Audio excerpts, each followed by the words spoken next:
Class 8 Civics Chapter 20 The Constitution. Next topic Republic. Republic means गणराज. इसके बाद हम ये कह सकते हैं गणराज अथवा के रूप में हम देखा जाए राज्य तथा प्रमुख प्रत्यक्ष रूप से लोगों के द्वारा चुना जाता है. इसमें हम ये भी कह सकते हैं जैसे कि भारत के राष्ट्रपति को लोगों द्वारा परोक्ष रूप से चुना जाता है, जिसका अर्थ संसद और राज्य विधानसभा के जो प्रतिनिधि होते हैं वे इसे चुनते हैं. इसके अलावा एक गणराज्य में राजनीति संप्रभुता एक राजा के बजाय लोगों के हाथ में होती है. यहाँ पर जो पूरी ताकत जो होती है ना कि किसी एक के पास होकर संपूर्ण जनता जो है उसके पास उसमें निहित होती है. नेक्स्ट टॉपिक जो हमारा है जस्टिस यानी कि न्याय.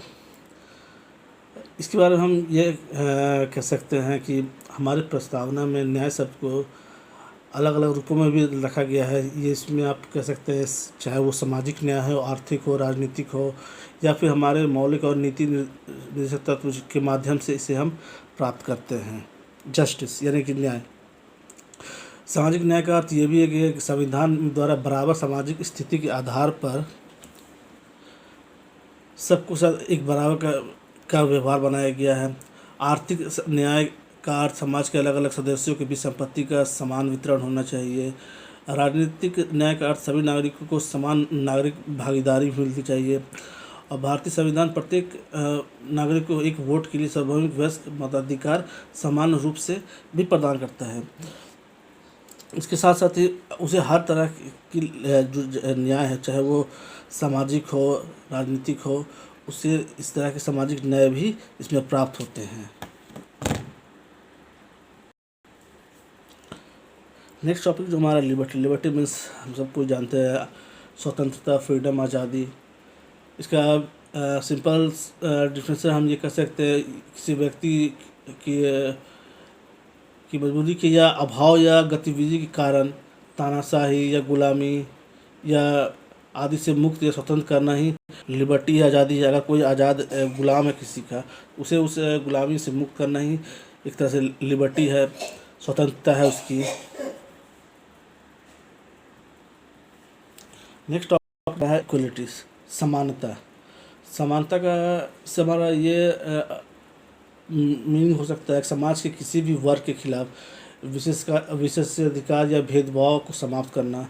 ये नहीं किसी जाति, धर्म या के आधार पर किसी के साथ भेदभाव किया जाए. संविधान में देश के सभी लोगों के लिए स्थिति और अवसरों की समानता प्रदान की गई है. सभी नागरिकों को समान रूप से समान अधिकार प्राप्त किए गए हैं, ना ही उसके किसी जाति, धर्म के आधार पर उनमें कोई समानता किया गया है. संविधान देश में सामाजिक, आर्थिक और राजनीतिक समानता प्रदान करने का भी प्रयास करती है. नेक्स्ट तो हमारा फ्रेटर्निटी यानी कि आपसी भाईचारा. इसके बारे में हम अगर कह सकते हैं कि भाईचारे का अर्थ आपसी भाईचारा, बंधुत्व की भावना. संविधान की प्रस्तावना में व्यक्ति और राष्ट्र की एकता और अखंडता की गरिमा को बनाए रखने के लिए, देश को मजबूती से बनाए रखने, उसकी अखंडता को मजबूत बनाए रखने के लिए देश के लोगों में आपसी भाईचारे की को भी बढ़ावा देना चाहिए, जिससे किसी देश को मजबूत बनाया जा सके.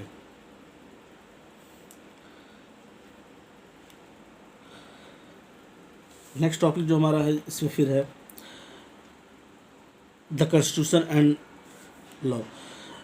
जैसा कि हम लोग जानते हैं कि किसी भी देश या किसी भी राज्य या किसी समाज को स्मूथली चलाने के लिए एक संविधान, एक कानून की आवश्यकता थी. बिना इसके अभाव में कोई भी देश हो, राज्य हो, समाज हो, वो नहीं चल सकता है. तो इसके लिए एक संविधान की ज़रूरत पड़ती है ताकि उस देश को, उस राज्य को अच्छी तरह से चलाया जा सके. ऐसी स्थिति में कॉन्स्टिट्यूशन लिखित कानून का निर्माण किया गया. इसमें नेक्स्ट टॉपिक हमारा लॉ एंड डिसेंट. कानून और उसके साथ मतभेद. जैसा कि हम जानते हैं कानून, जैसे हमारे यहाँ जो कानून जब आज़ादी से पहले जो बने हुए थे उनमें ऐसा भी था कि जो कानून थे वो बहुत सारे लोगों के साथ भेदभाव करते थे. लोग उस कानून से सेटिस्फाइड नहीं थे. लोगों को लगता था कि ये कानून उनके लिए नहीं है, सही न्याय उनको इस कानून से नहीं मिलता है. और ऐसा हमेशा ये चीज़ को हमेशा देखा गया है. अगर आप देखें कि 1878 में जब लोगों ने एक वेनिकुलर एक्ट को पास हुआ, इससे विरोध भी किया गया था। बाद के दशकों में जब बंगाल विभाजन हुआ, उस समय भी लोगों की बात को ना सुना करते हुए ब्रिटिश ने इसे पास किया, जो कि सही कानून नहीं था।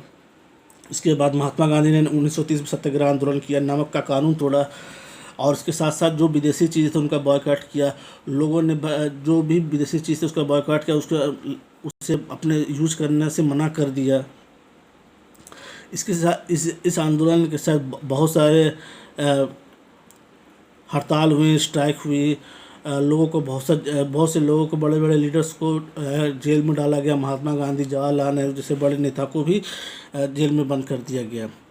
मगर इस बात को अंग्रेज जब समझ चुके थे कि अब ये जो कानून जिस तरह से वो बना रहे थे वो ज़्यादा दिन तक नहीं चल सकता है, और उन्हें भी विवश होकर भारतीय नेताओं से बात करना पड़ा। और इसका सबसे बड़ा उदाहरण है कि फर्स्ट राउंड टेबल कॉन्फ्रेंस जो 1930 में हुआ, जिसमें कॉन्स्टिट्यूशन के बारे में भारतीय नेताओं से बात किया गया है।